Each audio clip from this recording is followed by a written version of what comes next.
Hippolyte. Tell me a little bit about him. Hector Hippolyte, incidentally discovered by David Peters. Peters was going to the north when he found a door decorated. And Peters was an artist by himself, and he smelled that there are someone, artists who did it. And people there say that the man is living in Saint-Marc, a few miles from that way, the city where the door was decorated. And one journalist, writer, Marcel went there, and there he discovered he was a voodoo priest. And he said that, my life, and pretty sure the voodoo God announced me something is going to change in my life. And but when he went to Peters, he said, yes, I was sure the white man is going to visit. Peter says, no, don't say a white man is going to change your life. You are going to change the culture of your country. Mm-hmm. And the man there, and Hector Hippolyte has a beautiful life. And he went to Port-au-Prince. We tried to rent a beautiful house for him, but he refused. He preferred to stay just downtown there, where it is more easy for him to be around the people, to play his drums, to talk with the people. There he was a very humoristic man. But living in a beautiful house, comfortable, was not a life for him. Now you were involved here, at that time. No. Not then. It was later on with the founding of the. Yes. When I went to the art center, incidentally, Hector Hippolyte died. Yes. A few months, 6 months before, and I went to the art center like an artist to study, to paint, and I have watercolor. I was watercolorist, and I studied with Mrs. Wood Van Sickle-Ford from Chicago, with different people here, but. Suddenly I discovered the naive work, the primitive, what we call, the value of them. Mm-hmm. And I was passionate to involve in that movement, to discover the new people. And like Peters was very wonderful man. Everywhere he passed, he saw something, he said, let us stop, let me see, is that is good. Sometimes I said, David, I saw something, he says, no, don't approach. If you call him, he's not an artist. He's a simple decorator. And some others, you find someone else, he said, that person is good. Try to invite him to the art center. And we invite him. Like the case, one day I arrived to the art center, one man with a painting, 2 paintings in hand. And he said, Monsieur, I would like to show my work. And suddenly I was full of emotions. When I said, value like that, like go upstairs. I said, David, we have a new artist. He says, true, let me see. He said, Pierre, you are right. He was Salna Philippopoulos. One day I saw one man carrying 2 paintings in hand at the art center. And I said that, and you are an artist, I like his work. But he said that, do you like to show them at the art center? He says, no, I like to sell them. And no money personally, and no money at the art center. And I went to the Hall of Soul where I found Mr. Coster, who bought the work. It was behind. And time after time, you go to Voodoo Temple, you go different places, you find a new artist. Who were some of the other artists who, is any of their work represented here? Yes, the more important one there, it is Philo Mauban. Philo Mauban was the first artist who sent his work to David Peters. When Peters received his paintings, Peters was so impressed about the quality of the paintings.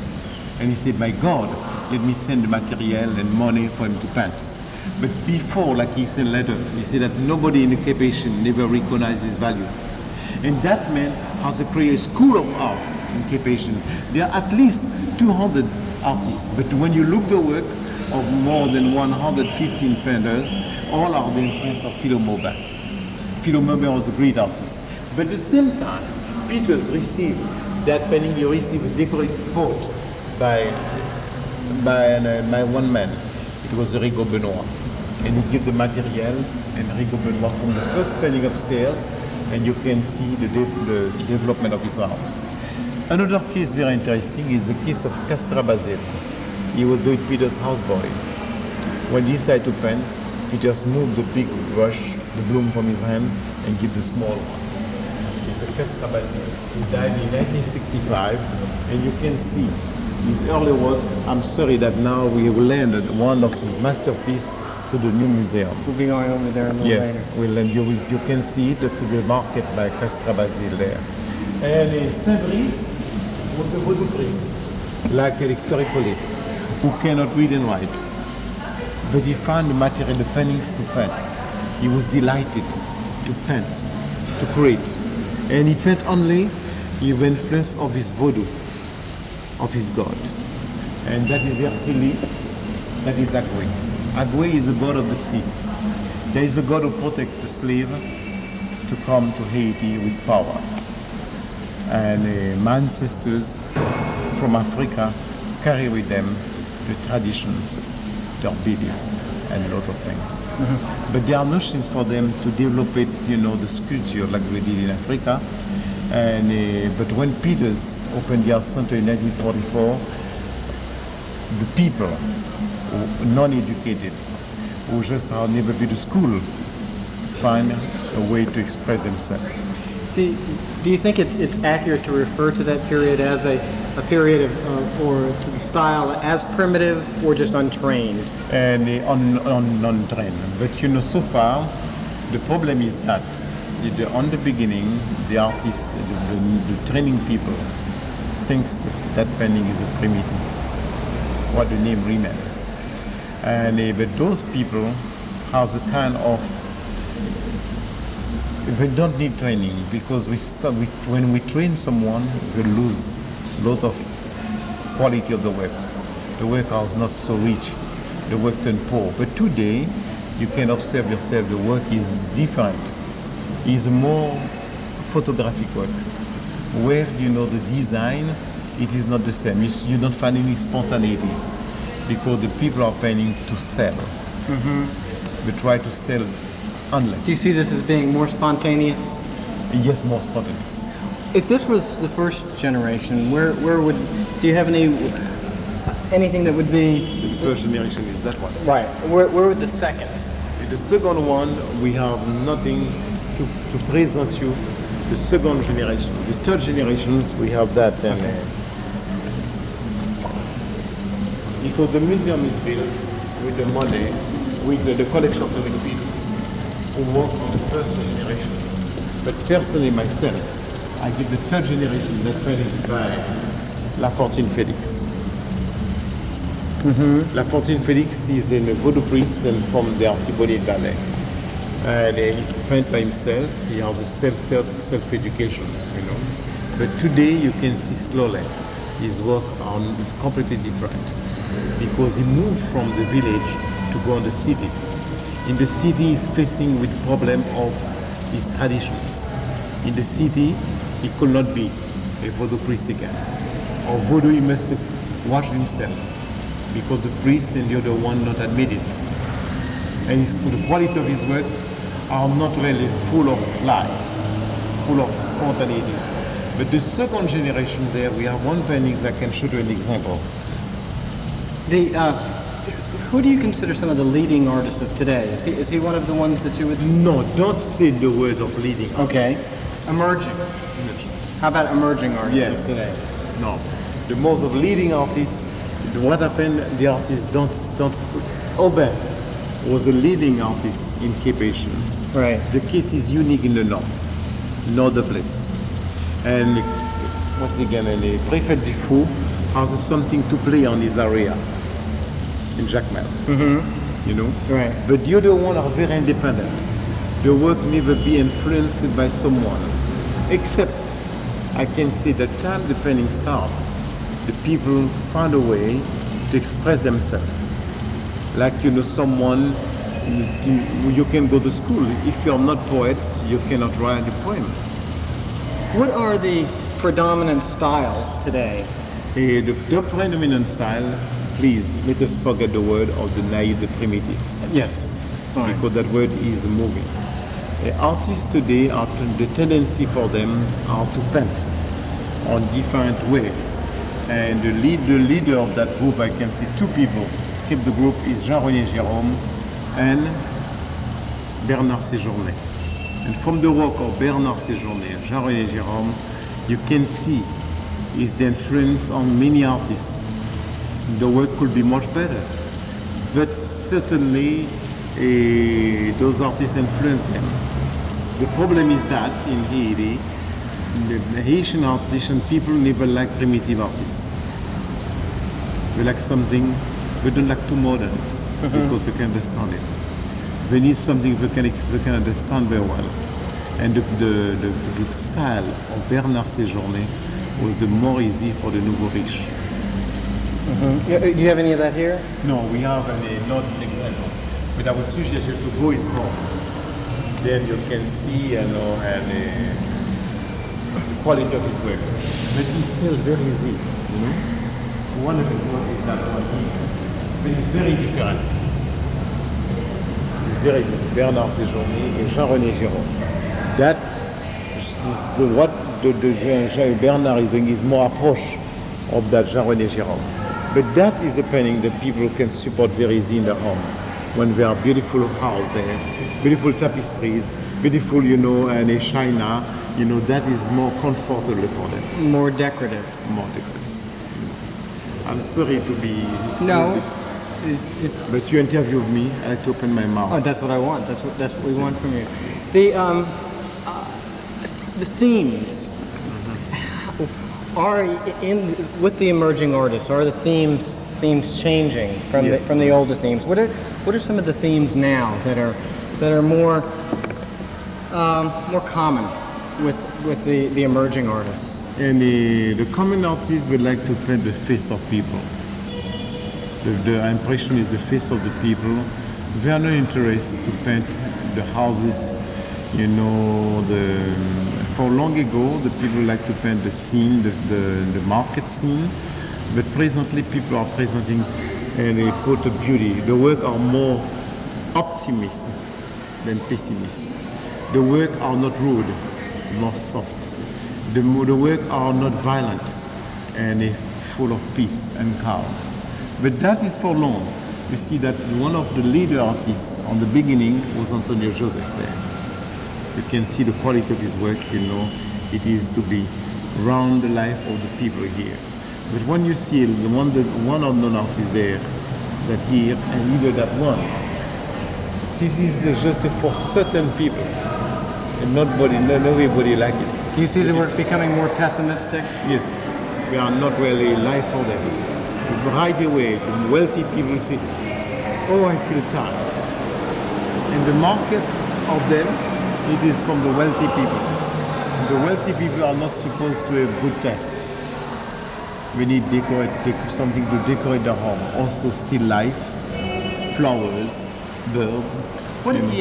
Do you think this abundance of tropical and Garden of Eden type painting, that's a valid style? No, and in 1947, Wilson Bigot painted a beautiful, early paradise, and you can see we landed to the new museum now. And Wilson Bigot painted. It was a successful painting outside from Haiti, and the Musée Modern Art, the many other places put the high value for that paintings, over $125,000.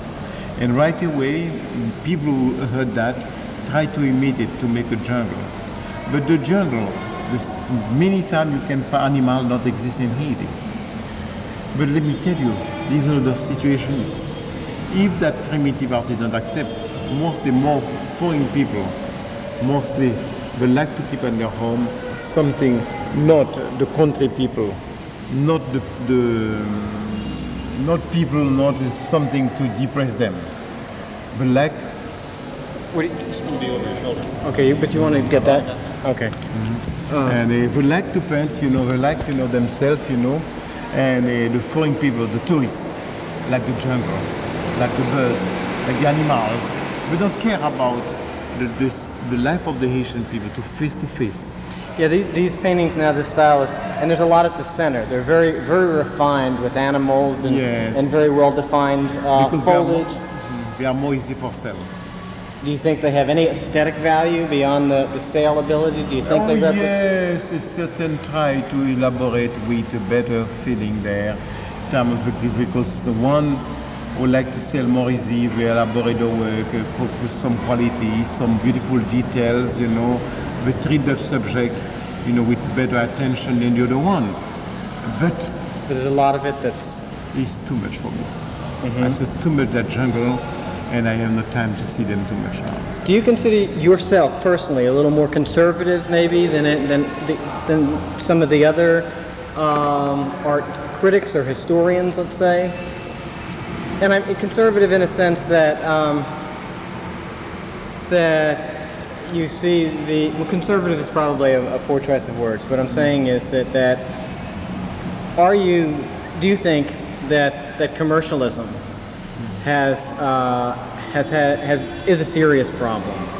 Certainly a serious problem. In other ways, the artist will never paint without facility to sell the work. Because we sell the work, we can paint. In the same time, it's the taste of the people buy the paintings. Because if people buy one paintings and they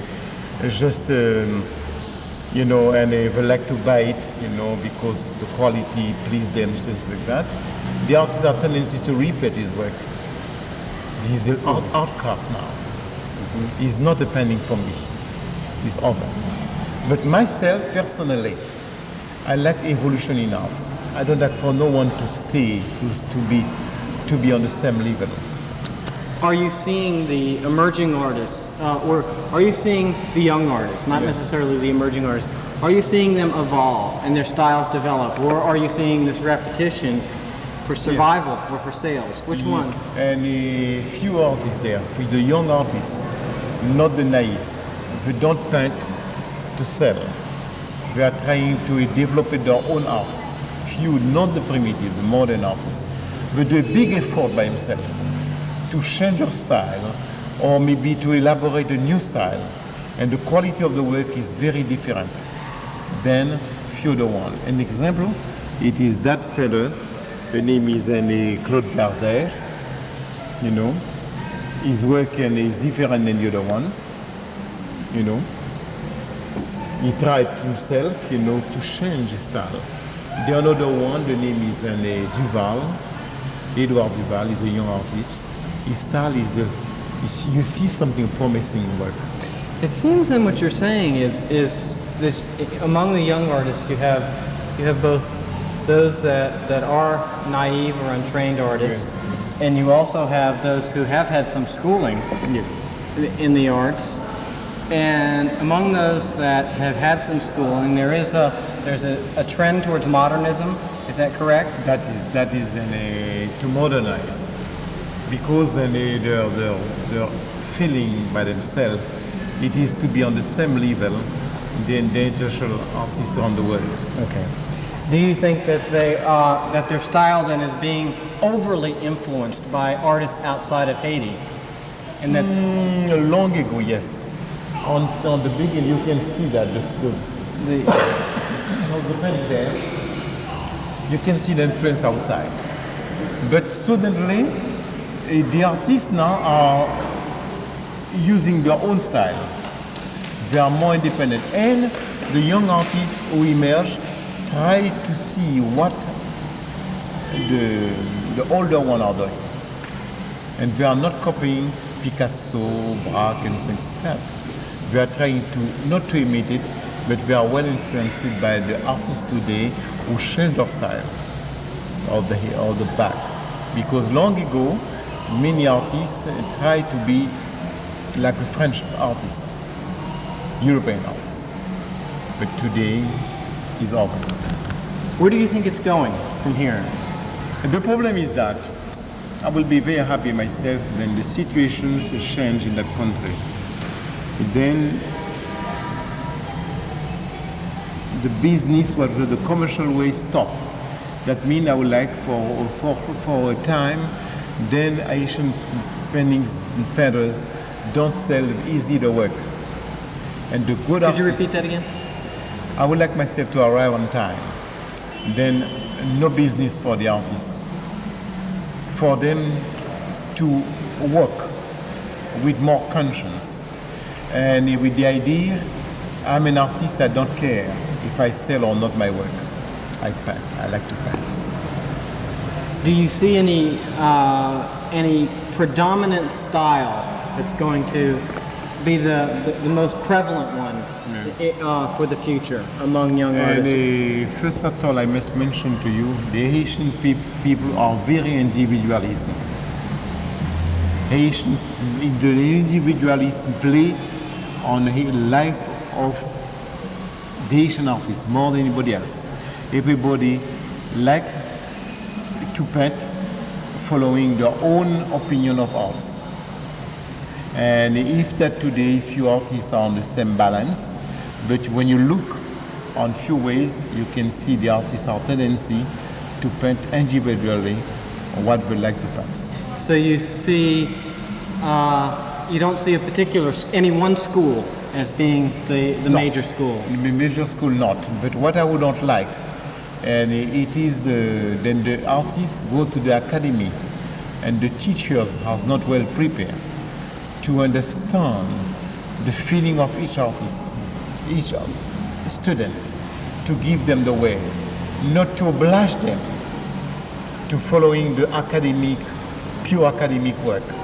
That is the best way to kill Haitian artists.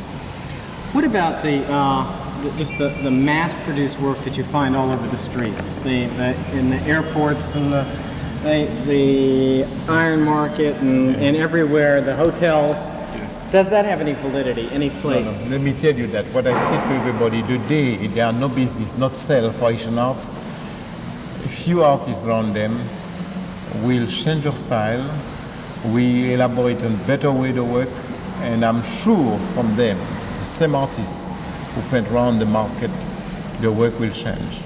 But let me tell you something amusing. Don't be upset about what I'm saying to you. One day I went to a place downtown and I saw gallery painter. And I went inside and I saw one man sitting there, he paints. And I told him that, and may I see the galleries? He said, yes, you can look and I watch. And I see different style, different style. And suddenly I say, my Lord. And I found a different name. And I said to the boy, do you know the address of that person? He said, monsieur, let me tell you that. It's me who make all those style. But people who are coming to buy it from me, I put down them. That means that person has talent. That person has many possibilities in hand. But presently, he like to use his talent, his possibility to raise money for himself. And so around the square, the sea, the water line, this is downtown.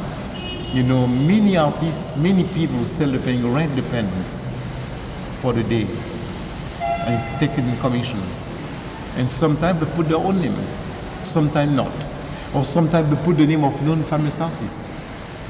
I remember that years ago someone went downtown, he said, I bought a Bigot. I said, you bought a Bigot? It's impossible now, there are no good Bigots. He said, yes, and open. I said, Bigot. I said, I don't know that Bigot at all.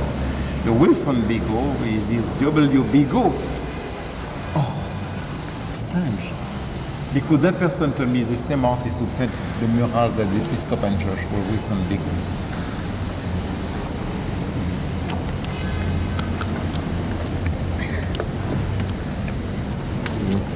1972. In 72. Yes. And we opened in 1972. We tried our best to stimulate many people visiting the museum to know the value of their own arts. And also, with this year we decided sometimes we make exhibit from outside. But some exhibit obliged me to move all my collections. But what happened? Foreign people arrive in Haiti who like to see the really good Haitian artists, painters, don't find it, all move. And I decided this year to show only the collection of the museum. And later on I will start to make only here. I will start again only here to make a small exhibit. But it's very important for me to keep in the wall of the museum the paintings, or private collections. Otherwise, I feel embarrassed. With people who say that, yes, I would like to see that Victor Hippolyte, where it is on storage. I have to open the storage, please.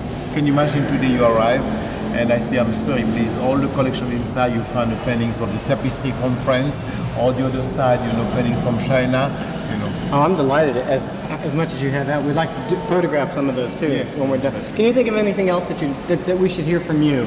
Anything that you want to say? And for myself, only one thing concerning that museum, the museum is very small. I have not the opportunity to make a few more shows. My project is that I would like to find a way how to raise good paintings from the new generations. My museum has no money to buy nothing, but it is very easy for me, with kindness, to go to the artists and say, may I have an exhibit or 3 or 4 your work, and after talk with them to offer the painting to the museum. I'm sure they will do it. And now, but when I finish to get it, I need the collection place to show them. I have no room to show them. Thank you so much for your time. Just excellent.